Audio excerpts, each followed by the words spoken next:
the importance of the header in web design.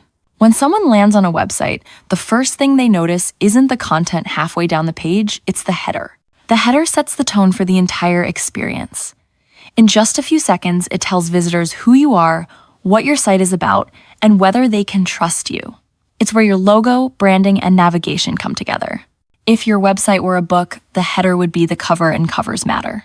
Inside the header lives the navigation bar, or Navbar.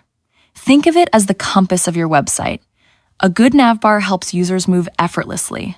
Strong navigation follows a few simple rules. Use clear hierarchy by grouping related pages together. Stay consistent across every page so visitors always know where they are.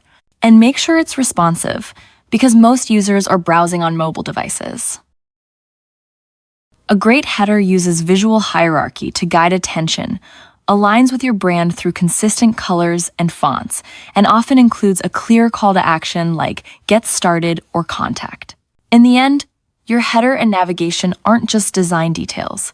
They shape first impressions, guide behavior, and directly impact engagement and conversions. Get them right, and everything else on your website works better because first impressions aren't optional.